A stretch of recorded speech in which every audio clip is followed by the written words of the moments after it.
Okay, we are reciting verse 11. Shri Shukha Uvacha Vacho Nishamya Kripanam sorry Lochana Nitya Bhashta Shri Shukha Uvacha Vacho Nishamya Kripana Bandhunam Bhagavan Hari Nimilaya Tamavaishta Lochana Nitya Bhashata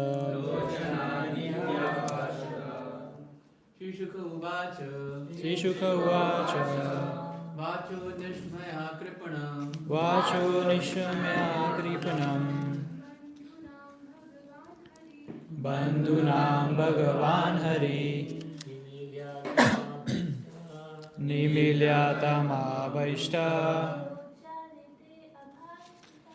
Lochaniti Abhashataha Shri Shukha Uvacha Vacho Nishamya Kripanam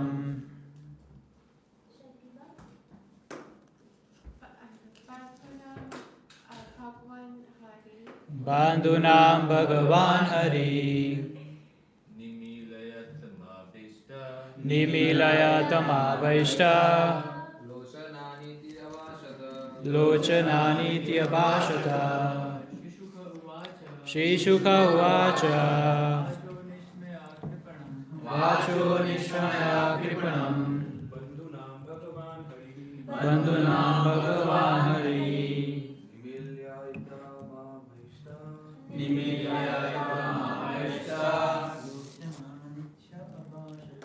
Lochana Nitya Bhashata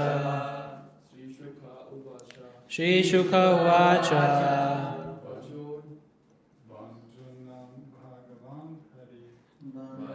Vacho Nishamya Kripana Third one Bandhunam Bhagavan Hari Yata Avishta Lochana Nitya Bhashta. Word to word together. Shri Shukha Vacha.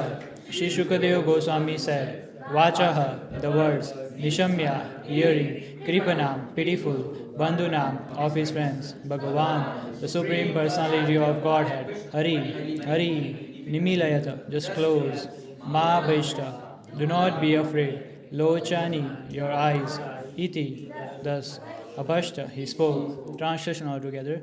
Shukadeva Goswami said, hearing these pitiful words from his friends, the Supreme Lord Krishna told them, just close your eyes and do not be afraid. Purport by His Divine Grace Sri Bhaktivedanta Swami Maharaj Prabhupada ki. Okay.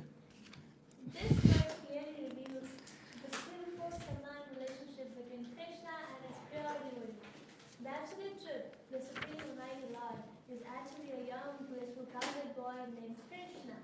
God is youthful, and his mentality is playful. When he saw that his beloved friends were terrified of the forest fire, he simply told them to close their eyes and not be afraid. Then Lord Krishna acted as described in the next verse. Jai.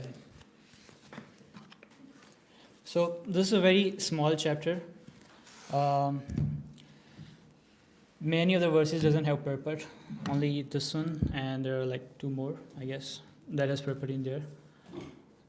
So it will be short, and then if time permits, we'll move to Chaitanya Charitamrita. We'll discuss a little bit something about that. So let me give you a recap of what is happening here. So the cowherd boys were playing once, and they came with the cows. Okay, first of all, let's ask what's the age here when Krishna did this pastime? How old was he? 6 or 7. How 6 or 7? 7. How 7? How 7? Why 7? Like how? How can you? I mean, it's nowhere mentioned. It's 7. It's mentioned in Krishna book. No, it's not. It's 5. Okay, so as you mentioned in your class, that from between age 1 to 5, it's Komar, right? And from 6 to 10, it's Poganda. So, Golden Lila didn't happen yet. And when did it happen? How old was he? 7. So, this is approximately 6. Yeah. So, 6 years old when this happens. So, all the cowherd boys were playing, and the cows were there as well with them. And they were playing, and all of a sudden, they were like very absorbed in thing that they forgot that, they are with the cows. And the cows will get really hungry. So they just start wandering. They were looking for grass to eat. They just keep looking and looking, and they went into dense forest. Now that forest name is Munja forest, okay? Now in that forest, there was already forest fire. There was not that intense, but it just started a little bit. So it started now, and they were looking for grass. They wanted to eat something. They were hungry, so they went deeper and deeper into the forest. And when they went there, suddenly the cowherd boys realized that where are the cows? Okay, yes, where are the cows? And they didn't find it. They got really worried. So cowherd boys were really worried. They were anxious because it's their only source of livelihood for the cowherd boys, the cows. So they got worried, and they were following here. They were looking for them here and there, and they couldn't find it. So they were following the hoof prints of the cows and the broken grass that he might have eaten and might fall on the ground. So they were following them, and suddenly they found them. The cowherd boys found the cows, but it took a while for them to find. And when they found them, the forest fire was so intense that there was nowhere to escape from there. So at that time, Krishna and Balram was also looking for them as well. They were some other place, and cows and the cowherd boys were in the forest fire. So when this happened, Krishna also got worried. So Krishna called out cows with their names. Krishna has given names to each of the cows. He knows all of the cows with their names. And even cows also respond to them when he calls out. So Krishna calls out with the particular names of the cows. And cows replied. And the cows replied, they got really happy that, Krishna is there now. He's going to protect us. So that's the surrender. Like, even their own cow, they didn't rely on cowherd boys, but they rely on Krishna, because that's the Supreme Personality of God. Krishna is very dear to the cows, as we all know, right? So they call out to them, and the fire broke out so intense, the flames were so high that, it's impossible to see even the top of the flames. And it was so thick, the flames, that you can't even see through what's happening on the other side. And all of a sudden, somehow Krishna and Balram, they approached to cowherd boys and cows. And cowherd boys really got happy to see the Krishna back along with them. And when they saw the fires very intense, cowherd boys was very anxious. So Krishna mentioned, so if you can pull out that verse again, 11, text 11. So in the translation, it says, Krishna says, just close your eyes and do not be afraid, okay? Just remember this part for now. Just close your eyes and do not be afraid. And the boys replied, all right, that's it. And then when the cowherd boys closed their eyes, Krishna swallowed the forest fire, and everything went well. Not just that they were in the Munja forest, but when Krishna swallowed the fire, they were brought back to the place where they were playing at the Bandira tree. So they brought back to the place where they were playing, and then a late afternoon, Krishna and Balram and all the cowherd boys and cows, everyone, they went back to the Vrindavan with their home, and seeing that, Gopi got really happy. Gopis were waiting for them, because for them, even a moment of separation was like millions of years for them. So they got really happy. Everyone was happy, and everyone was, glorifying Krishna and Balram for this mystic power that he showed. That's very simple, okay? That's it. Now, as I told you that just focus on the point, just close your eyes and do not be afraid. I have a question for each of you. why Krishna said just close your eyes? Why did he say close your eyes?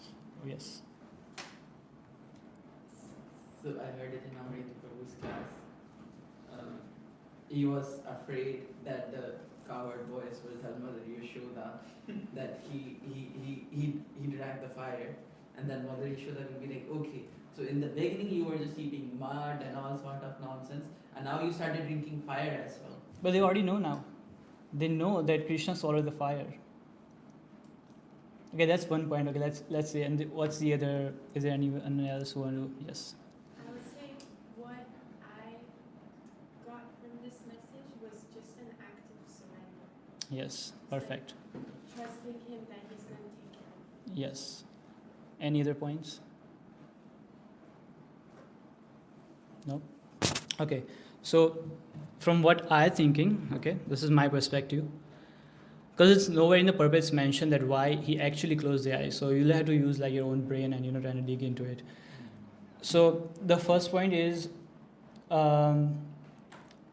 Krishna doesn't want them to panic, because when our eyes are open and when the problems are there, we see the size of the problems, we try to measure it, we see the intensity of the problems, and we don't try to find the solution of it when we are too bewildered and too worried about things that are going on when we see them. So that's my perspective from one point, that Krishna doesn't want them to be afraid.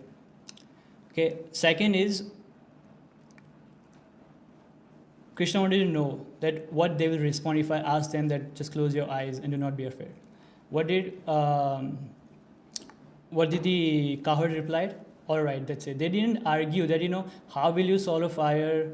How is it even possible? Is there a logic in there? No, he didn't say. Cowherd boys just say, okay, all right, that's it. That's complete surrender. They know they are very dependent on Krishna, that yes, Krishna will save us. So that's kind of trust that was there. That is the 2 points that I came up with. And that's the point. And second thing, this second question. Okay, first of all, before question, okay, this is not the first forest fire that happened. This is the second one. Does anyone remember the first one that happened? No. In the village?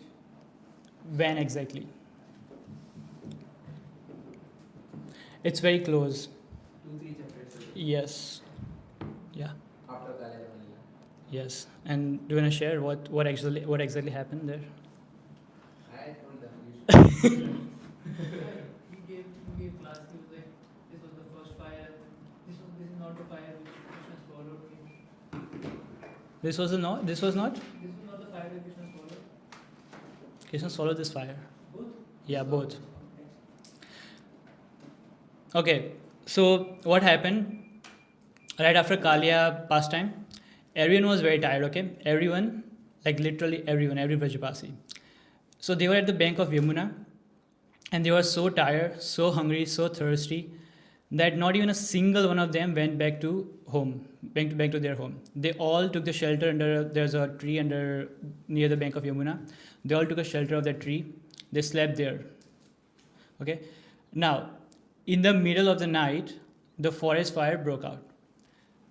It became so intense. Now, see, when you are, very, I don't know if you have experienced this or not, when you are very tired, like very tired, that, you don't even want to do anything. You just don't even want to eat or something or drink or something. Just like, let me just go rest. That's it. It so happened with me once. It's a real story. When I first came to Canada, the place I was living in, so I was living on the top floor, on the ground floor, sorry. And in the basement, there was some Irish people, they were living there. And they were into drugs and something like that. And in the middle of the night, one day, firing happened in our house. So, in the basement, there are some windows, like little windows. So they fired over there, the basement. And even on where we live, on the ground floor, even over there as well, they fired some shots. So one bullet came all the way from the glass to one room, and it came across. However, it was very it was on like the top, like it was going from like this. And one friend was sitting here, and it happened right when that it went from here to here, like it was this close, the bullet. So he got lucky, he got protected. Anyways, the point is that everyone got woke up, everyone in our house, except for me. I was so tired because that day I had school in the morning and then work. I didn't eat anything because I was very, very tired. My motorcycle was zero. I went back to as soon as I put my head on my pillow, done. That's it. Dead. I was that tired. I woke up actually for 2 seconds. I was like, something might have happened. Maybe someone might have cooking or something. I don't know. I woke up. It's funny. I woke up and then I went back to sleep. And after half an hour, no one even bothered to wake me up. They were all outside. They were, discussing on. Police came. They were investigating them. They were asking questions and recordings and everything was on. And I was like, what is happening? And then suddenly woke me. They were like, this happened, that happened. I was like, okay, then why didn't you wake me up before? Anyway, so this kind of thing happened similarly with the Vrajvasis as well. They were very tired. They were sleeping, and all of a sudden, in the middle of the night, the fire broke out. When it broke out, it was so intense that as soon as they woke up, they saw that, it's so life-threatening that it can devour them. So now they don't know what to do. They just woke up suddenly and they see forest fire. Now, if it happened with us, we might be panicked, obviously. So they were helpless at that time, right? So that first forest fire was like a protection out of vulnerability. Now the second forest fire over here at this past time, the cowherd boys and Krishna and Balaram. Cowherd boys were doing their responsibility, okay? Okay, they were playing, but they also brought the cows for the cow herding and all. They were just simply doing their responsibilities and everything. And all of a sudden, cows just started wandering and the forest fire broke out again and Krishna saved them eventually both of the times. So what's the lesson that we can learn? So in the first time, the Krishna protected them out of vulnerability. Second time, Krishna protected them out of responsibility. So what's the lesson that we can learn? Krishna is the protector. True. Yes. Anything else?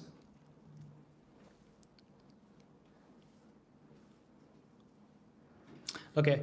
So what we can learn from here is that sometimes we suffer when we are weak, and sometimes when we suffer while doing services or fulfilling our responsibilities. In both the scenario, surrender is required.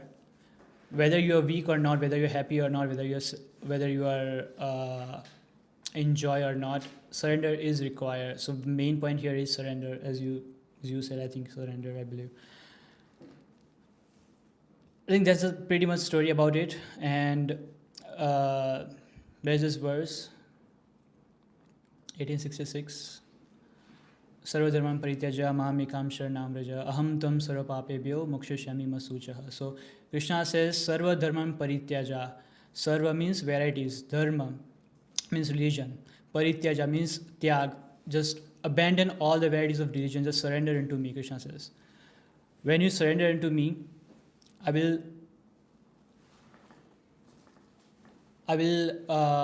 take all your sinful activities and can you pull up the translation, Prabhu? Who would like to read the translation?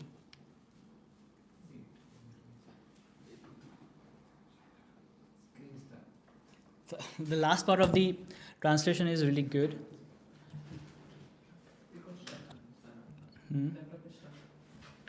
Okay, so it says that do not be afraid. Krishna says do not be afraid. Or do not fear, something like that. Who wants to read?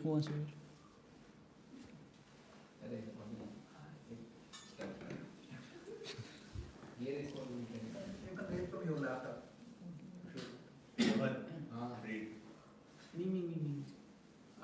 Abandon all varieties of Yes, thank you, religion bro. and just surrender unto me. I shall deliver you from all sinful reactions. Do not fear. Do not fear. Yes, Krishna is giving assurance that if you surrender into me, there is nothing that could stop you getting back to me. If you just surrender into me, I will take all your sinful activities. Okay, so The topic about today is surrender. And when you talk about surrender, there are many personalities in Chaitanya Charitamrita. Among them, there is one personality that I would like to talk about. And yeah, we don't have time though. Anyways. Okay, I'll make it short.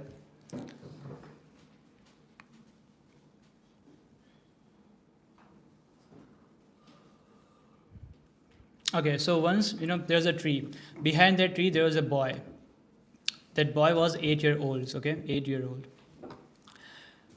Amar and Santosh. Who is Amar and Santosh? Who is who? Yes. Amar is Sanada Goswami Okay. and Santosh is Goswami.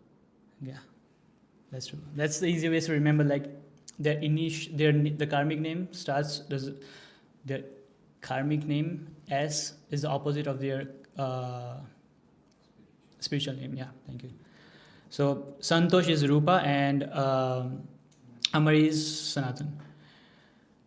So they were two, Rupa Goswami and Sanatana Goswami, they were with Mahaprabhu. And Mahaprabhu told them that whatever work that is unfinished, that will be done by this boy, the boy who is standing behind the tree.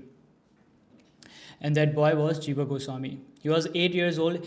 He knew nothing. He has nothing to speak at that time. That was the first and last time he ever saw Mahaprabhu and ever meets Mahaprabhu. After that, he never met him. Okay, so it so happened that Jiva Goswami, he was once dreaming, and at that time he was 10. Okay, he was dreaming that he was dreaming, and in his dream he saw Mahaprabhu. Mahaprabhu, as soon as he saw Mahaprabhu, he went to him, he embraced him, they both embraced each other. And Mahaprabhu took his little hand, because he was 10 years old, right? So he took his little hand and put under the hand of Nityananda Prabhu. Mahaprabhu says, now you are Nitai's. From now on, Nitai will guide you. So Nitai took responsibility of Jiva Goswami. And when Jiva Goswami again wanted to meet Mahaprabhu at the age of 10. So he was going to Vrindavan. On the way going, he was intercepted by Nitai. Nitai says, no, you can't meet him right now. Later, not right now. But Jiva Goswami said, but I just want to meet him only. Like I've been waiting for 2 years to meet him now. I just really want to meet him, that's it. Nitai says, no, not right now. First, you have to go and study. Go to Kashi, and there learn Sanskrit and grammar from, what is the Prabhu's name? I forgot. Madhusudan Vachaspati, yeah, who is a disciple of Saurabhum Bhattacharya. So he took the Sanskrit lessons, grammars and everything. He learns the Shastras from Madhusudan Vachaspati. So 10 years he spent. So at the age of 10, he went to Kashi, where all the Mayavadis were there. He learned the Sanskrit, learned the grammar, everything. At the age of 20, he became a very scholar Pandit. Okay. At the age of 20, he decided that he wanted to meet Mahaprabhu. He went again to Mahaprabhu. He was on his way, and he got the news that Mahaprabhu already departed from this world. Now he had to get 10 good years to meet Mahaprabhu. But Nitai said, no, not right now. Later, first study, and then you will meet him. But then he already left the world. So when he hears that, he was very disappointed because he couldn't able to meet Mahaprabhu. But then he went back to Vrindavan. He went to Vrindavan and he met Sanatana and Rupa Goswami there. And he asked Sanatana Goswami that I want Diksha, I want proper initiation, And Sanatana Goswami says that you go to Rupa, he will give you initiation. Rupa said there is a waiting period. And This is something that I can feel, and many of us can feel. It's a waiting period, you know. I will test you first, and then I will give you initiation. So at that time, Diksha was not that easy. There were like pretty high standards of getting Diksha. It was not like, you know, after doing IDC, after getting recommendation letter and everything, you just get initiation. No, there was like, your spiritual master will test you. And once you qualify, they will give you Diksha. So there was a qualification then. So every day, Jiva Goswami was performing all the activities, helping Rupa Goswami in deity worship and, you know, just doing the chores and everything. And once what happened, a great scholar who is very famous for his debate, he came to Vrindavan. His name is Rupa Narayan. He came there and he wanted to, and someone told him that, you know, there is, just as your name is Rupa Narayan, there is one person whose name is Rupa Goswami. You go and do debate with him. Now Rupa Goswami says, I don't have time for this, you know, I have other things to do, please go find someone else.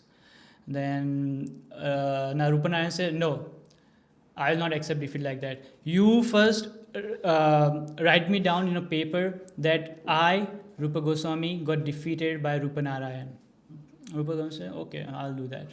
He did that. Then someone told Rupa Narayan again that go to Sanatana Goswami.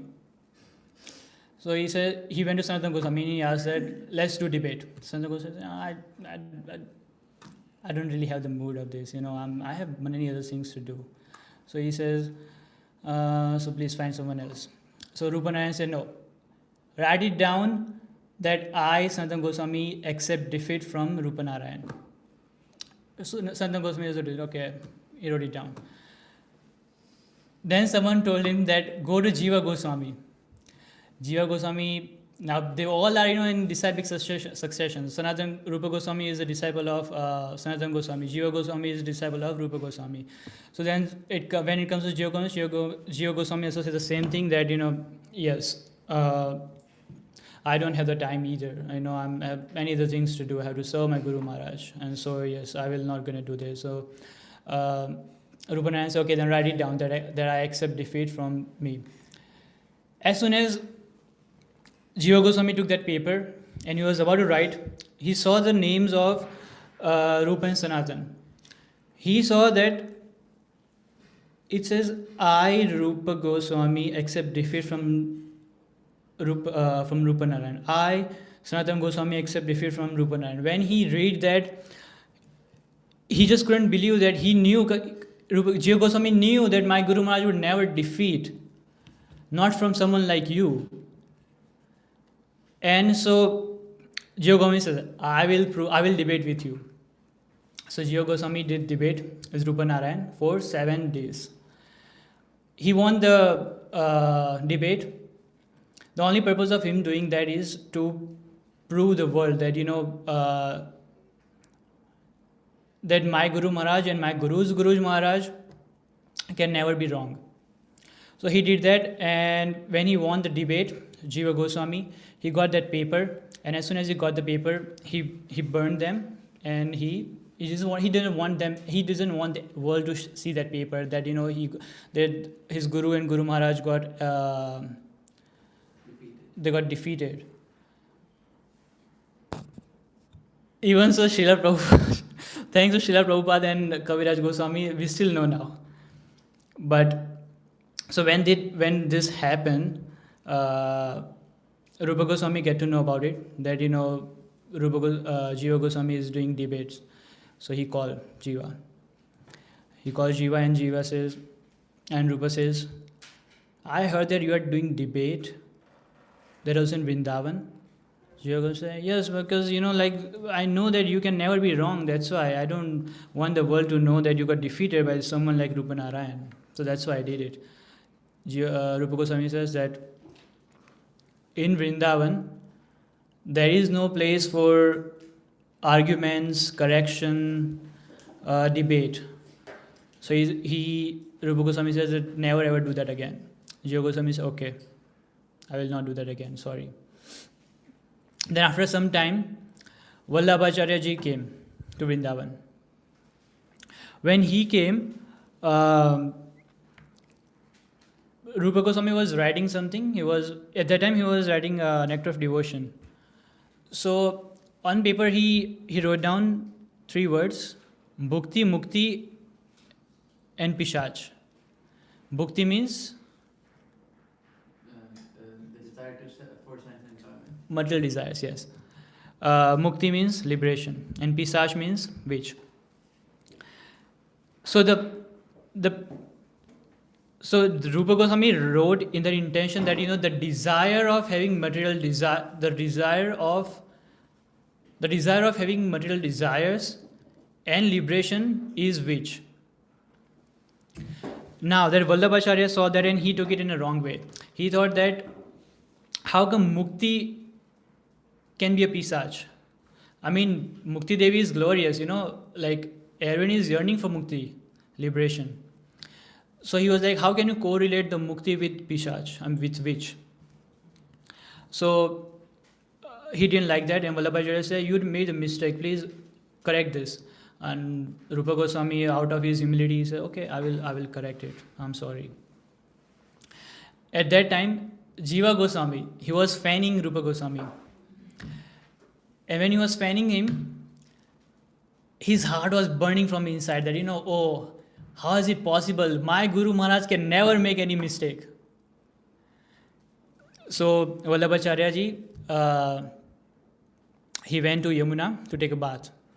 Jiva Goswami followed him in the bath while he was in the Yamuna while taking bath. Jiva Goswami said, I want to have a one-to-one conversation with you. He says that he corrected him. Jiva Goswami corrected Vallabhacharya that my Guru Maharaj is trying to say that he didn't say that Mukti is which. He said that the desire of having Mukti and Bhukti and Mukti is which.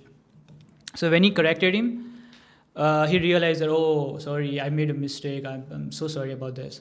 And then Vallabhacharya went back to Rupa Goswami and he corrected him. He first asked for forgiveness that, I'm sorry, I think I misunderstood what you're trying to say. And Rupa Goswami nodded, okay. And then Vallabhacharya left. When he left, Rupa Goswami called Jiva. Jiva came back again. Now Rupa Goswami was very furious. Rupa Goswami says, what did you do now? Jiva said, I didn't do anything. Rupa Goswami says, I heard that Vallabhacharya ji came and he told me that you corrected him. He was like, yeah, because I know you never make mistakes when composing verses and all. So he was like, I didn't want him to have this image of you as having someone who do mistakes. So he was out of concern, out of love for his Guru Maharaj. He was just doing his part. But Rupa Goswami didn't like it. He said it before. He actually instructed him that, Vrindavan is not the place for arguing, correction and debate. And Rupa Goswami says, out. Get out of Vrindavan right now. He banished him out of Vrindavan. When he did that, Jiva Goswami was living outskirt of Vrindavan. Now Jiva Goswami accepted it. He didn't argue anything. He said, okay, if Guru Maharaj thinks that I'm not qualified to live in Vrindavan, okay, I will go. Then he went there, and when he went to Vrindavan, when he was living outskirt of Vrindavan, there was a small hut, or you can say cave. He was living there only, where he had practically nothing to eat. There was this wheat flour. He was having this wheat flour and he was mixing it with the Yamuna water, and he was mixing them and he was eating it. You can't even eat that. Wheat flour with Yamuna water.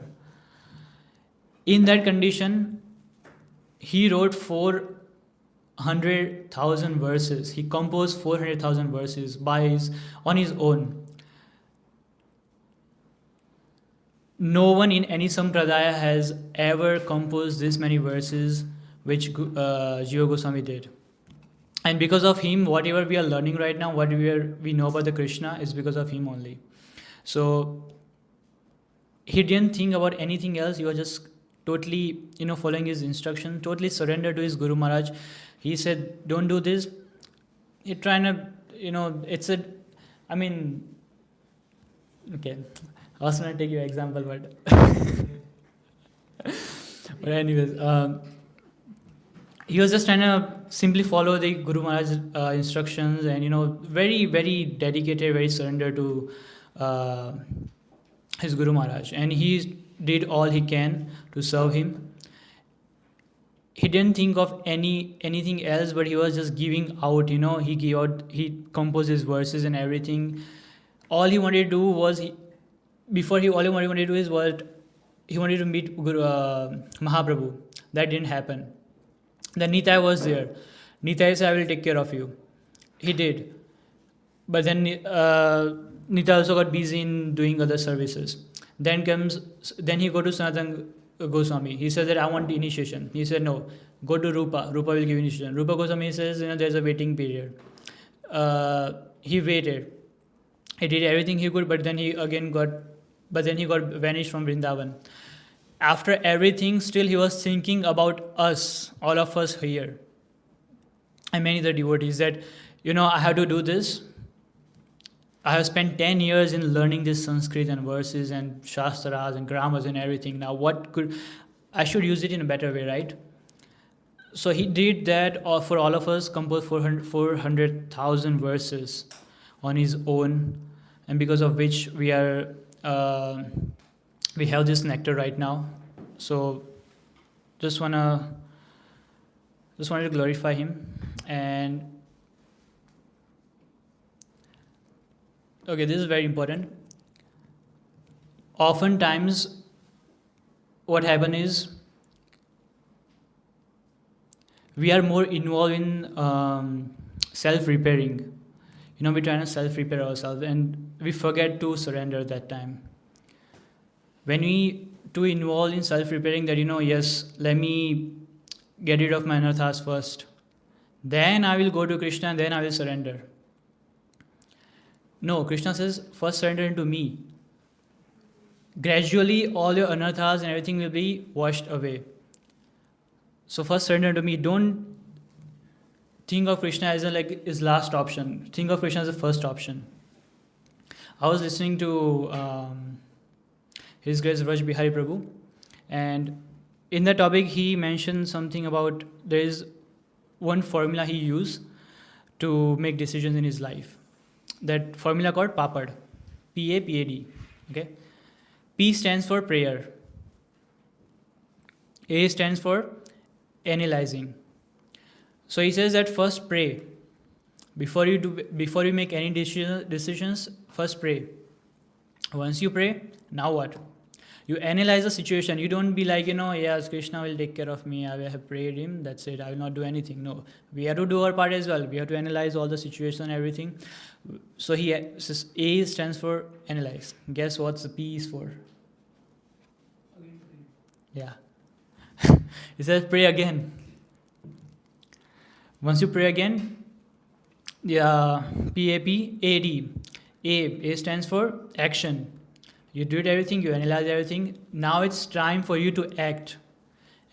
As long as you don't act, you are not putting your efforts. And Krishna says, when you put your efforts, I will put my efforts in protecting you, in surrender, and in protecting you.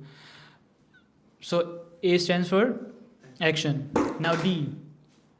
What is D? Deep sleep. Anyone else? No. No. Sorry? That's okay, go on. No, I don't think it It doesn't need to make sense, it's okay. Discipline. No. That's what I wanted to say.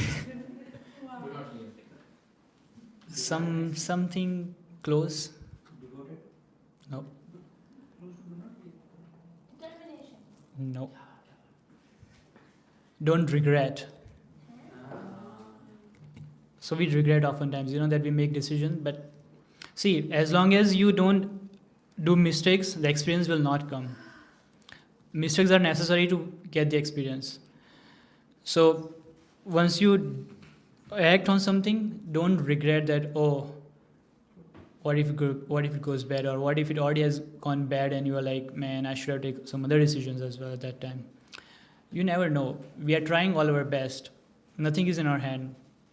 Everything is happening as per Krishna's will.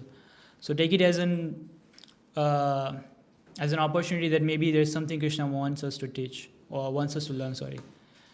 So in that mood, we should surrender.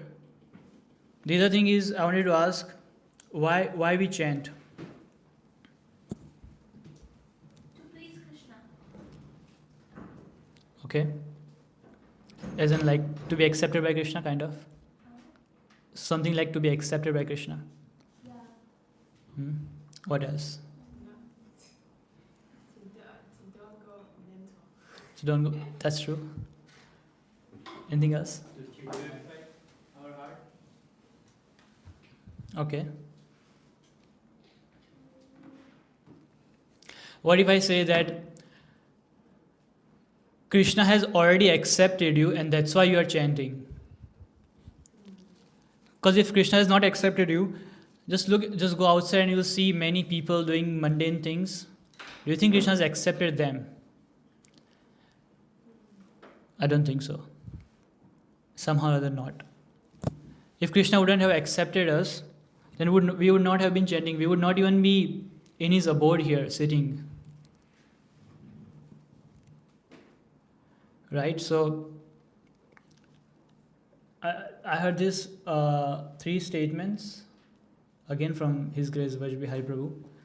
He says that Bhakti is the only path where your impurities does not disqualify you.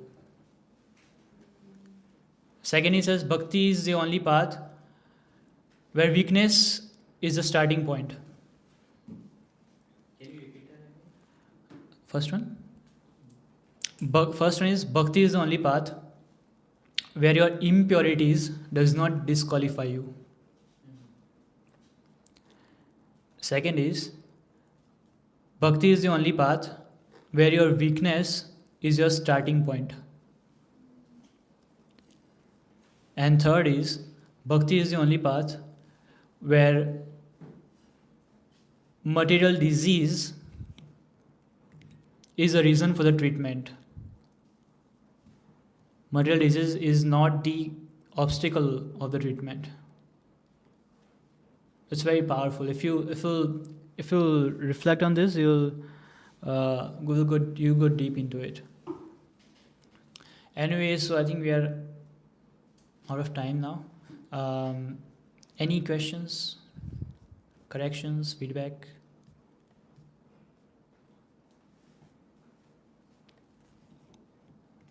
No? Okay, that's it then. I have one question. Yes. So, right here, can you explain more about repairing ourselves? Okay. So I said that, we focus more on self-repair. We are trying not to be perfect first. We think that, if we become perfect, then Krishna will accept me. We think that if all our anarthas or all our, what do you call anarthas in English?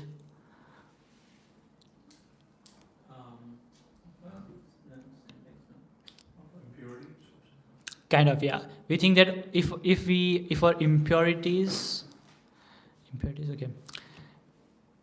If we are impure, Krishna will not accept us. So we are doing so much effort. We are putting so much efforts on trying to correct ourselves, trying to be perfect, even though knowing that there is no human being who is perfect.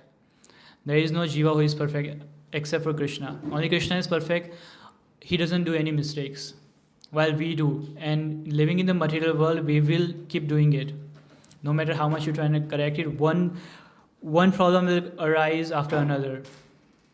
And it will come in a way that, it reminds me with this one thing. When Prabhupada, when he was struggling to publish the articles for the Back to Godhead magazine. He didn't have a house or anything to live at that time as well. He was struggling and from all the sides. At that time, he just remembered this verse that, like, sometimes we need a kick to keep going. So this verse, Yashaham Anugranami.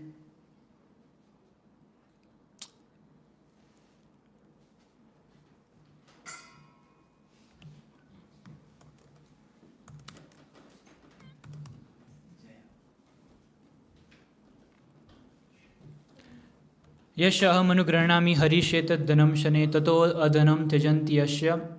So Ajana Dukha Dukhitam. So translation says that the personality of Godhead, Krishna said, if I especially favor someone, I gradually deprive him of his wealth. Then the relatives and friends of such a poverty-stricken man abandon him. In this way, he suffers one distress after another. So the focus, if I especially favor someone, he will bring one after another problem. He will bring problems one after another.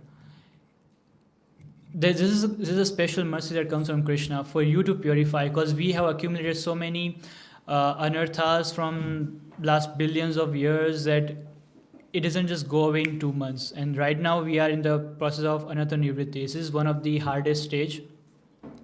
It may take for some people maybe 2 months to million years to purify himself, depending upon the anarthas. But anyways, whatever is there will never going to be perfect. So instead of trying to self-repairing, instead of trying to correcting ourselves every time, correcting is good, but like going too much over it, instead of that, just simply surrender, accept Krishna, and Krishna will eventually take all your sinful activities. Yes, that's it. Okay. Om Prabhu Ki Jai.